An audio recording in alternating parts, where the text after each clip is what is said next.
Mga kalas, isang masayang araw sa lahat. Dito kami ngayon sa mga kalas, sa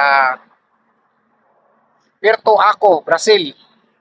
Diskarga na kami ng all mga kalas, na-diskarga na namin. Budiga na kami natapos mga kalas.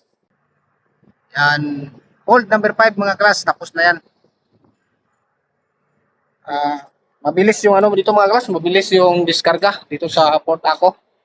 Kasi ang gamit nila, sure crane, lalaki yung nila, yung grab, grabe.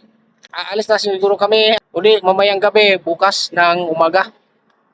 Tapos dito mga kalas, sa seaside namin mga kalas, ito yung sinasabi nila na hybrid na barko.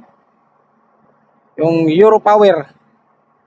Yung dalawang na yan, yung umiikot na parang dalawang puste. Yun yung nagsusupply nila ng power nila sa barko. Tingnan mo yung yung chimney nila, hindi na umuusok Walang ganong usok. Grabe Yan umiikot yung nila yun yung sa pruwa na puste, laking puste. Yan yung nagsusupply ng power diyan sa barko. Sobrang tipid nila nito. Grabe talaga Sas! Grabe ka-high-tech ng panahon ngayon mga klas. Dito sa Brazil, Port Aco. Sako pa ito na mga klas, probinsya ng Rio de Janeiro.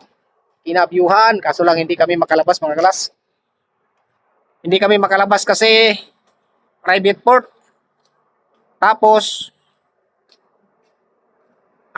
mahal yung pamasahe papuntang syudad. Masyadong malayo kasi sa medyo kami, liblib na lugar ba kasi kasi yung yung kargada namin coal, mineral, Malikabok. Malayo sa mga bahay-bahay. Ito mga kalas, layo yan Yan wala ka makitang diyan, mga bahay diyan puro yan, mga planta, yan yung tanker diyan, didikit yan sa na yan, sa berth na yan. Yung sinasabi nila na hybrid ship. Grabe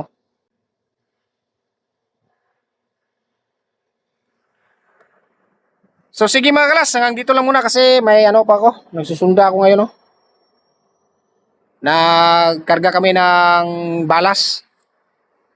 Kasi patapos na yung ibang budiga. So salamat mga kalas sa inyong suporta. God bless all.